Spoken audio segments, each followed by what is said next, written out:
very much, Dr. Sabir. Thank you. I'm not sure if everyone can hear me at the back. Yeah, okay, excellent. Some excellent points made by Imran, and I'm actually glad that he touched on issues of alienation and exclusion, and especially identity, because they are themes that I want to flesh out slightly in what I say today. I want to start with a kind of generic, general idea, and that is, in order to understand counterterrorism, let's start with the idea that how you diagnose a problem very much determines the response that you take.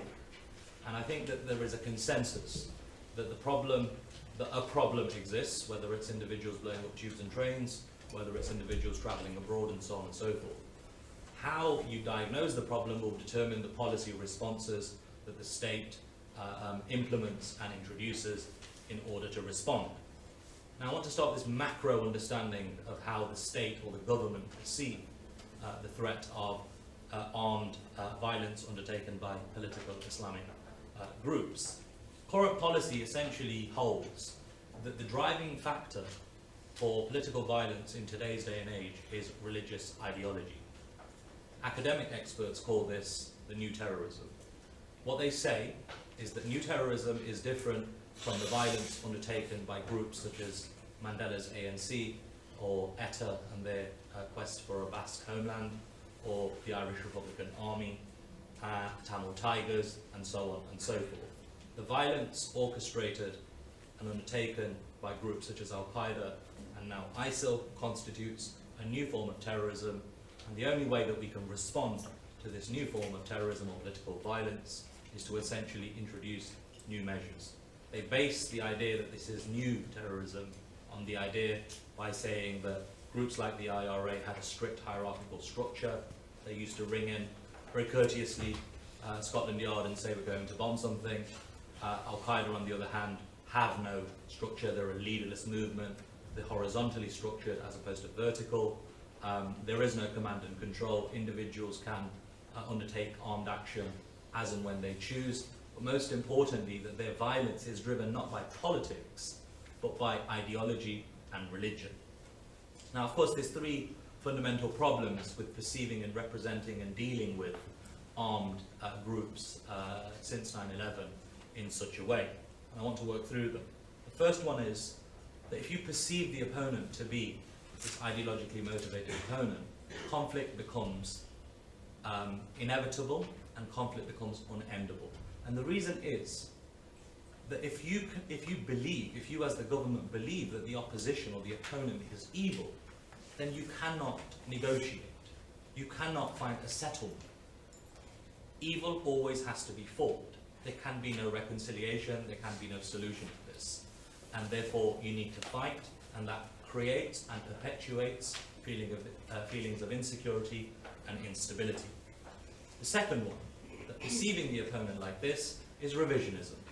And the reason is, if you pick up a history book and you have a look at the actions of the anarchists in the 1800s, you will find prime examples of violence being undertaken against civilians and institutions of the state, similar to those undertaken on the 7th of July and the failed attacks on 21/7 and subsequent plots and actual acts of violence. And thirdly, by claiming that this is an ideological movement, what the state essentially does, and for me this is the most important one, is it dehistoricizes and depoliticizes violence. Any classic textbook on terrorism and political violence will all tell you that terrorism is a political tactic used for the furthering of a political, religious, ideological, or racial purpose, as the legislation now says. So the idea that this new terrorism is using violence for the sake of violence, is using violence to cleanse the world of moral decadence, is completely incorrect and completely wrong. And it is essentially leading to incorrect policies and so on and so forth. That leads to a question. So is ideology completely irrelevant? And the simple answer to that is no.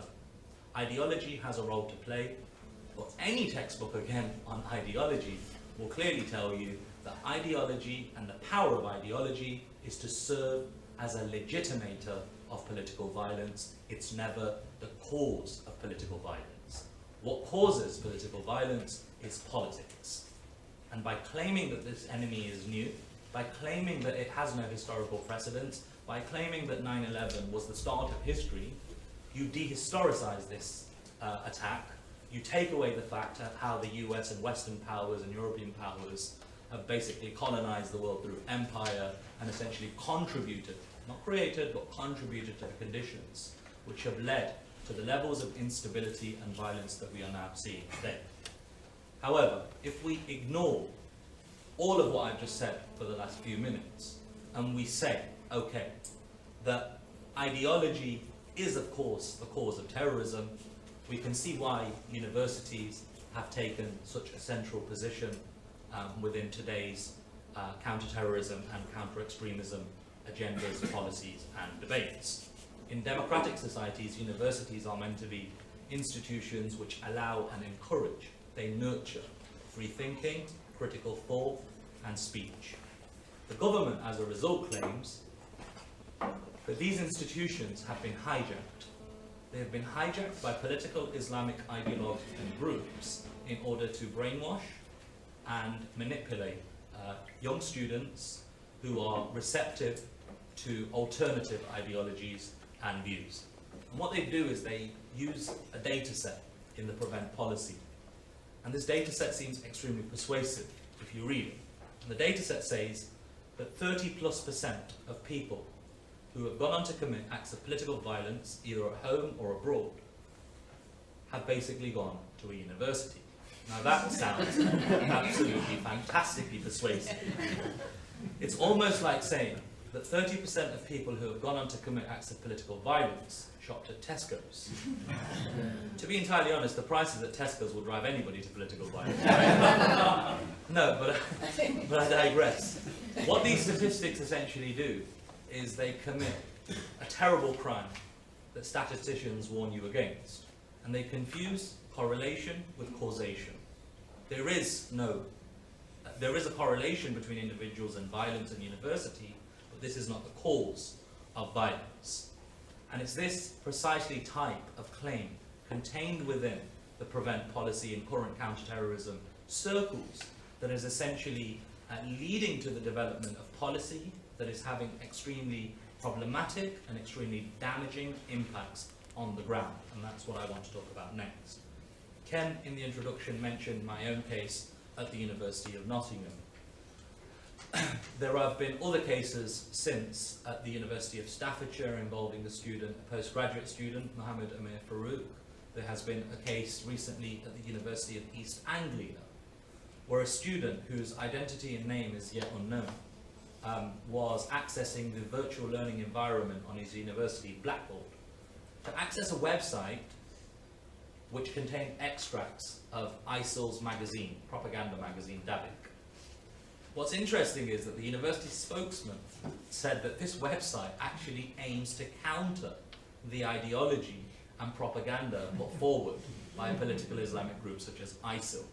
So here is an individual on instruction from his lecturer accessing reading extracts for his course on the clash of fundamentalisms, essentially being picked out and scrutinized by a special branch, right? You've got the case of the Staffordshire University student, Mohammed Amir Farouk, who's reading a book by a distinguished professor in the US, John Horgan, called Terrorism Studies, a Reader, and is essentially scrutinized by his university and members of staff and so on and so forth. In my own case at the University of Nottingham, I am imprisoned for 7 days in solitary confinement to be released without charge for being in possession of a document downloaded from an American government website, which you can of course completely evade all the security services and buy from W.H. Smith's for £20. How I wish I spent £20. Of course, the arrest and Prevent practitioners on the ground who were involved in rolling out the policy at universities have said to me, Rizwaan, you must be extremely jubilant that we've now implemented Prevent, because it now means that there won't be arrests like your own. And my response is firstly to say it is factually correct that there have been no anti-terrorism arrests on a British university campus which have been caused by a university tip-off, as it was in my case. Yes, it's correct. But I still don't necessarily support the PREVENT program. In fact, I don't support the PREVENT program at all. And the reason I don't support the PREVENT program is as follows. When we are the subject of state intervention through the form of arrest, prosecution, or charge or detention and so on and so forth, you know that you are on the receiving end of some kind of coercive action. The power is being exercised in a visible and overt way. PREVENT, on the other hand, operates invisibly. PREVENT, as a policy, essentially operates without directly impacting any individual, but prompts them to discipline their behaviour. The effect, as a result, is the same as that of being arrested. When you are arrested, you become afraid, you become fearful, you start to discipline your actions and your thoughts. In fact, you discipline your thoughts to such an extent that it almost becomes a normal way of thinking for you. So constantly having to control and censor your thoughts and ideas. The effects of the PREVENT strategy are therefore disciplinary. Now, there's 3 points that I want to talk about in regards to disciplining of behaviour, actions and thought. If we understand Islamophobia to be not the spitting on women on a street in East London or in Manchester or in Birmingham, or the pulling off of a headscarf, or shouting abuse on a train or a bus towards Muslims, but if we understand Islamophobia to be a structural policy which seeks to discipline and prevent the agency of Muslims, or Muslims from articulating their identity through a Muslim gaze, what we basically find is that PREVENT serves as an Islamophobic policy which fuses classic racism and Orientalism. It combines and it bridges both of them in order to discipline individuals who want to articulate their identity through an Islamic gaze. Secondly, it is a policy that seeks not to encourage integration, but it is a policy that seeks to sideline and marginalize multiculturalism and integration, and instead promotes assimilation. Of course, this disciplining impact stands in complete opposition and conflict with civil and human rights such as free speech, expression and assembly, but more importantly, it leads to the spreading of fear, anxiety and the criminalization of legitimate, lawful and democratic ideas, actions and behaviors. And academic scholarship has shown that the PREVENT program, as it stands today, is essentially leading to, the closing off and self-censorship of ideas, actions, and thought.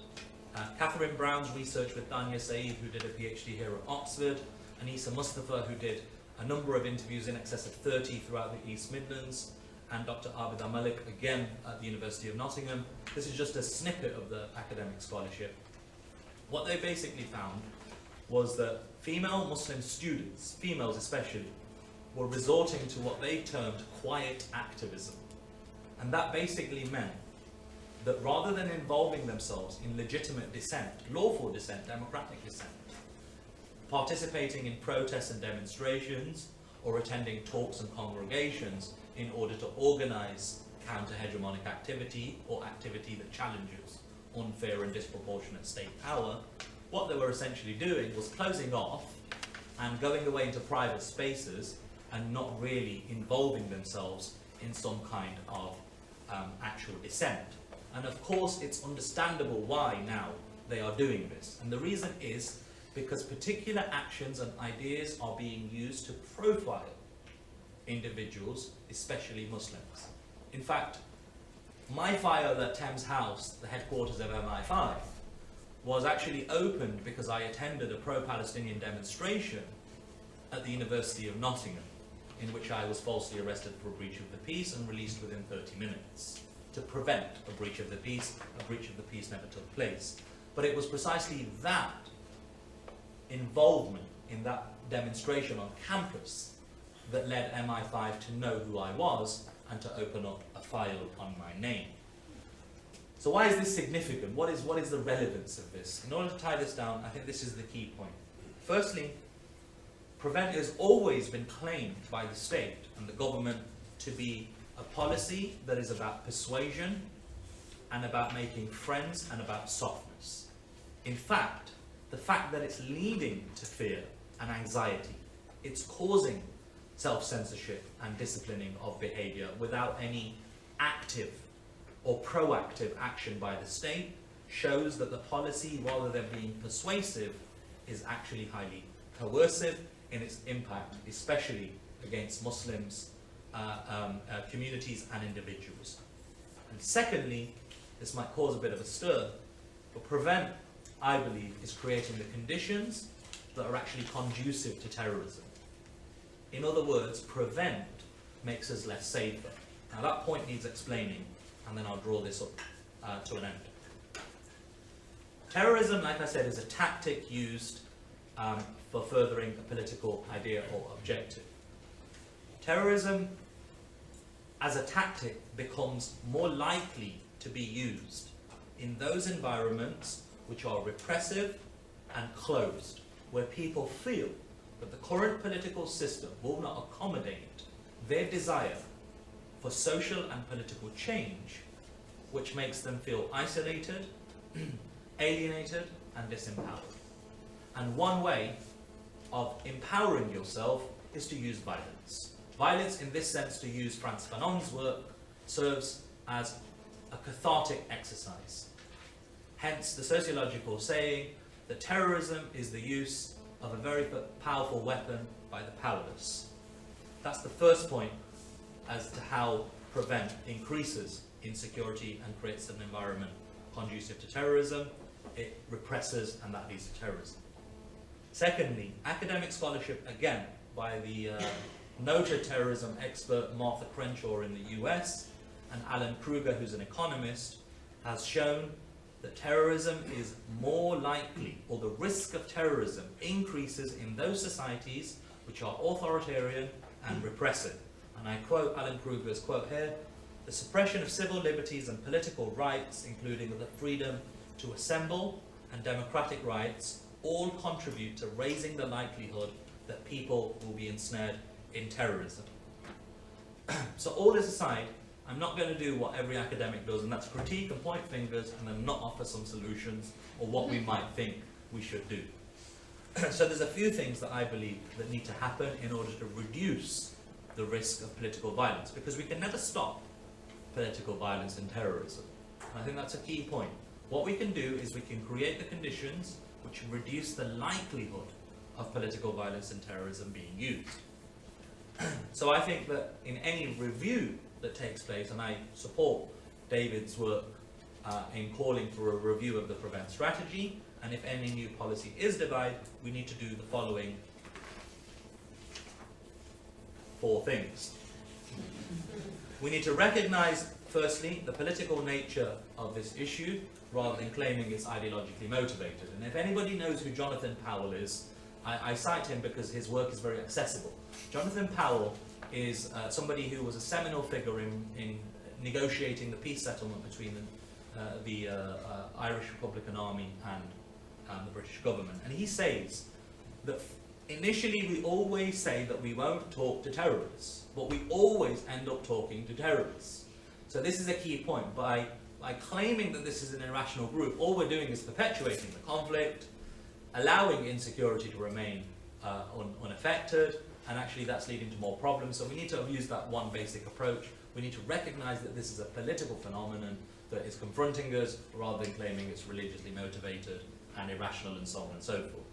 Secondly, and again, it's so obvious, it's almost patronizing to say this, but we need to stop repressing individuals and lawful and legitimate and democratic debate, which increase the risk of terrorism and political violence. I'm not talking here about not allowing somebody to assemble in a British university or a college or a community centre. I'm talking here about the state of exceptionalism that has essentially been implemented since the attacks of 9/11, which allows individuals to go to prison for a very long time based not on their intent, but for example, the possession of a particular document.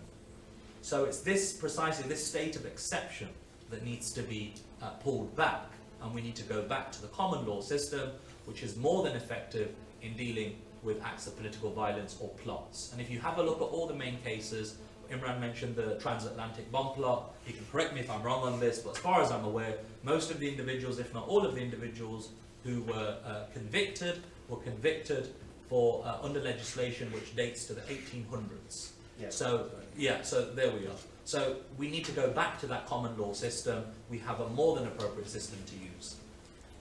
I think thirdly, we're drawing to an end, that we should not deny Muslims the right to articulate their identities through an Islamic gaze.